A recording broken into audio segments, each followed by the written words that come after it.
Assalamualaikum warahmatullahi wabarakatuh. Masih bersama kami Sukamto Sastro di Mejo Channel dalam bingkai motivasi dan informasi. Di dalam kehidupan ini seringkali kita menggunakan istilah baper atau bawa perasaan. Dalam kehidupan ini kita ketika mengatakan baper, bawa perasaan, berarti seseorang sedang menghadirkan rasa di dalam kehidupannya, menghadirkan rasa yang sedikit berlebih di dalam mensikapi masalah. Itu namanya baper, bawa perasaan. Nah, kenapa sih orang seringkali baper, bawa perasaan? Sehingga orang yang baper ini dominannya mellow, merasa dirinya dikenai, merasa dirinya disindir, merasa dia dituduh orang bla bla bla. Padahal sebenarnya baper itu tidak begitu. Maksudnya mungkin orang lain tidak begitu, tetapi karena kita sedang melo, kita sedang bawa perasaan, ujung-ujungnya kita mudah tersinggung, ujung-ujungnya kita mudah marah, ujung-ujungnya kita mudah menuduh orang lain untuk sesuatu yang negatif. Misalnya menuduh orang lain melukai, menyindir, atau ngerasani atau sedang gibah, padahal nggak begitu. Yang dimaksud baper itu adalah situasi perasaan seseorang di waktu itu masih labil, masih goyah, masih tidak stabil. Loh, kenapa begitu? Ya, perasaan baper disebabkan salah satu penyebabnya adalah jiwa yang saat itu sedang labil. Mohon maaf ya, sedang bawa perasaan. Nah, kenapa labil? Satu, bisanya ada masalah yang belum terselesaikan. Masalah yang belum terselesaikan menyebabkan seseorang gampang labil, mudah tersinggung, rasa rumongso. Maksudnya rasa rumongso apa? Merasa dirinya dikenai, merasa dirinya dicurigai, merasa dirinya pekerjaannya nggak beres, merasa dikucilkan, merasa dilawan, perasaan merasa. Nah, ini padahal itu perasaan belum tentu benar. Nah, salah satu penyebabnya adalah persoalan yang belum selesai. Dua, baper atau labil itu disebabkan rasa sakit yang berkepanjangan. Rasa sakit berkepanjangan pada raga seseorang itu bisa menyebabkan baper.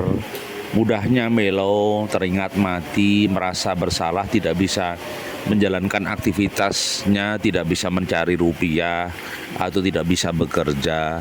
Itu yang sedang terjadi. Jadi saya katakan istilah baper itu salah satu penyebabnya juga tadi sakit yang berkepanjangan.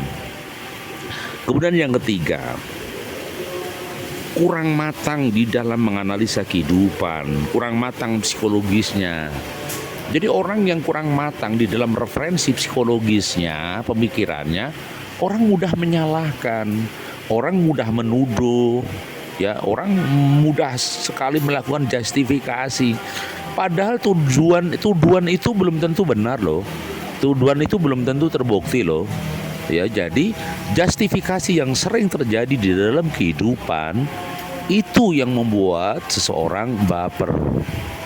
Ya, kok bisa begitu ya? Kenapa dia justifikasi? Ya karena analisanya belum matang, pemikirannya kotak dalam tempurung, dirinya seperti terkurung di dalam tempurung. Ya, artinya apa? Ya, wawasannya nggak dibuka sih, wawasannya nggak luas. Dia menganalisa sesuatu dari satu disiplin ilmu saja. Kami ulang, dia menganalisa sesuatu dari bingkai satu disiplin ilmu. Seharusnya persoalan itu dianalisa dari bingkai sosial, bisa dari psikologis, bisa ekologis, bisa keluarga, bisa dari kode etik dan regulasi yang ada.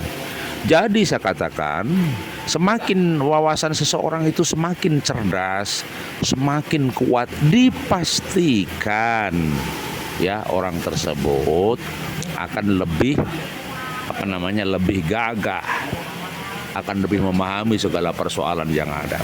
Apalagi yang bikin baper. Ya, Orang yang sedang jatuh cinta biasanya mudah baper.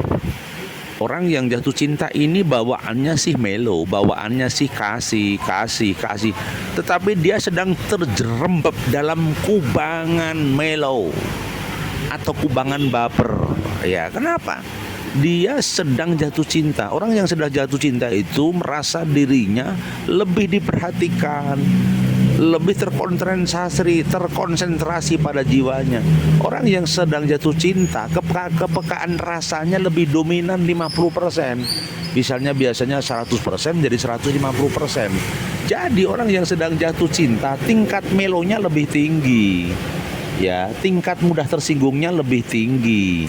Tingkat bapernya lebih tinggi. Begitu. Baik, kawan, itulah analisa kami, mungkin sharing dan motivasi kami. Jadi satu kesimpulan harus bagaimana menghadapi sikap ini. Oke, tipnya begini agar kita tidak melo. Satu, berpikirlah positif dalam segala hal. Menggunakan bingkai-bingkai positif di dalam kehidupan, ini adalah langkah yang terbaik. Maksudnya gimana sih?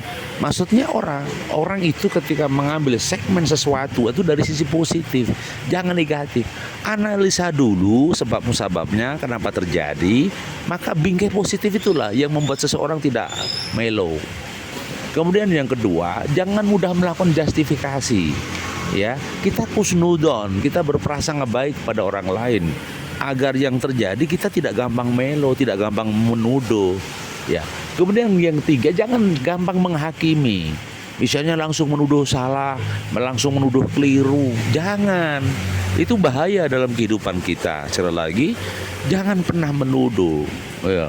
Itu sangka itu menjadikan melo kita, menjadikan baper kita semakin parah gitu loh. Ya, gitu. Baik, itu kawanku. Semoga kita berpikir arif dan bijaksana. Sekali lagi, luaskan pemikiran kita, luaskan pemahaman kita, luaskan keilmuan kita, sehingga kita bisa menghadapi, mensikapi dinamika kehidupan dan dinamika keilmuan. Masih bersama kami, Toto Sukamto, hari ini di channel Sukamto Sastro di Bejo Channel. Jangan lupa subscribe, like, dan komen. Jangan lupa subscribe, like, dan komen. Terima kasih atensinya. Assalamualaikum warahmatullahi wabarakatuh.